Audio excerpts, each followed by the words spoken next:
दोस्तों सर्दियों का मौसम आते ही मौसमी बीमारियों का होना आना एक आम सी बात है। लेकिन कोशिश तो ये करनी चाहिए कि बदलते मौसम के साथ साथ अपनी रोग प्रतिरोधक क्षमता को इतना अच्छा कर लिया जाए, इतना बेहतर कर लिया जाए कि आपके शरीर को बीमारियां छू भी ना सकें। लेकिन अगर बीमारियां आ भी गई हैं तो नेचुरोपैथी मतलब प्राकृतिक चिकित्सा में हमारे घर में होने वाले घरेलू नुस्खों की पूरी इतनी बड़ी फौज है जिसको यूज करके हम अपने सर्दी जुकाम खांसी जैसी बीमारियों को सिर्फ एक ही दिन में ठीक कर सकते हैं। और सबसे बड़ी बात तो ये कि जो हम दवाइयां लेकर के इन बीमारियों को दबा देते हैं जिसकी वजह से आने वाले जीवन के अंदर ये बीमारियां हमें बहुत ही ज्यादा विकराल रूप देकर के दिखाई देती हैं, वो सब कुछ नहीं दिखाई देगा क्योंकि नेचुरोपैथी आपकी बीमारियों को ठीक करती है बिना किसी साइड इफेक्ट के। आज के इस वीडियो के अंदर मैं आपसे बात करूंगा सर्दी जुकाम और खांसी से जुड़े हुए कुछ ऐसे घरेलू उपचारों के बारे में जिनको आप इस्तेमाल कर सकते हो, सिर्फ बड़ों के लिए ही नहीं बल्कि अपने घर में होने वाले नन्हे मुन्ने बच्चों के लिए भी। और इन बच्चों को अगर आपने ये टिप्स फॉलो किए तो डेफिनेटली इस सर्दी में आप उन्हें बीमार होने से बचा सकते हैं। सो दोस्तों स्टार्ट करते हैं आज के वीडियो को। दोस्तों इस वीडियो के अंदर मैं आपको 5 टिप देने वाला हूं। ये 5 टिप आपके जीवन को डेफिनेटली बदलेंगे और आप देखेंगे कि इस सर्दी आप बीमार नहीं पड़ेंगे या तुलना करेंगे तो पिछले सालों की तुलना से आप कम पड़ेंगे। सो पहला जो टिप आता है दोस्तों वो आता है अनार। अनार के अंदर हमारे शरीर को रोग प्रतिरोधक शक्ति को बढ़ाने की बहुत ताकत होती है और सर्दियों में अनार मिलना बहुत कोई बड़ी बात नहीं है, बहुत आराम से हमें अवेलेबल हो जाता है। लेकिन अगर हम इस अनार को ठंडा ही खा लें, मतलब जैसा है वैसा ही खा लें, तो इसकी वजह से सर्दी कम होने की बजाय बढ़ जाती है। तो आयुर्वेद में लिखा गया और नेचुरोपैथी में भी बताया गया कि अगर अनार को गर्म करके खाया जाए तो इससे सर्दी नहीं लगती, बल्कि सर्दी अगर लगी हो तो वो ठीक हो जाती है।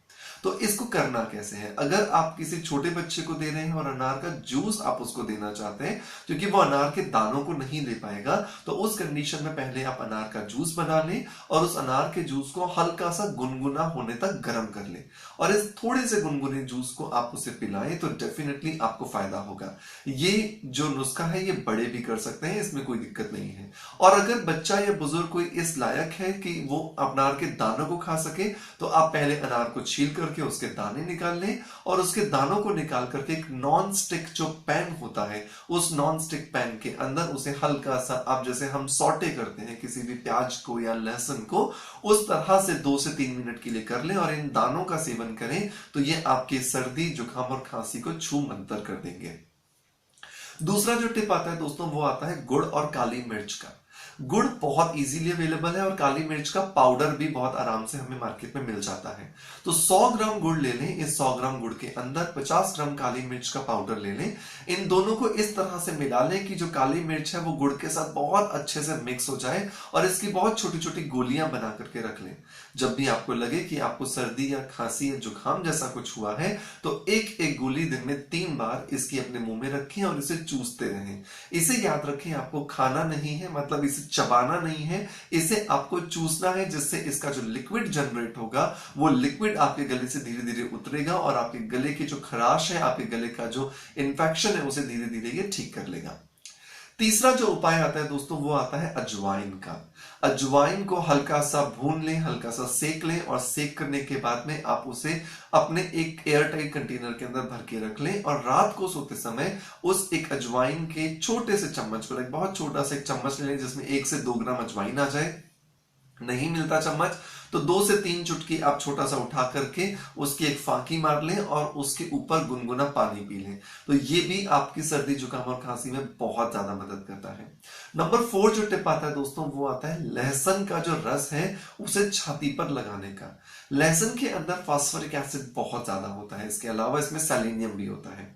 तो खाने के तो लहसुन के अपने बहुत फायदे हैं ही, लेकिन अगर आपके घर में बहुत छोटे बच्चे हैं जिनको लगता है कि छाती के अंदर कफ बहुत ज्यादा जम गया है तो उस कंडीशन में 4-5 लहसुन की कलियां लीजिए और लहसुन की कलियों का रस निकाल करके उसे छाती पर लगाइए और ऊपर से एक कॉटन का कपड़ा लपेट दीजिए। तो लपेटना कैसे? आपको हाथ ऊपर करके बॉडी के चारों तरफ लपेट देना है। यह लहसुन का रस की जब गर्मी फेफड़ों तक पहुंचेगी तो फेफड़ों में जो आपका कफ है, जो बलगम है, वो सब कुछ बाहर निकल जाएगा और आपके बच्चे को राहत मिल जाएगी।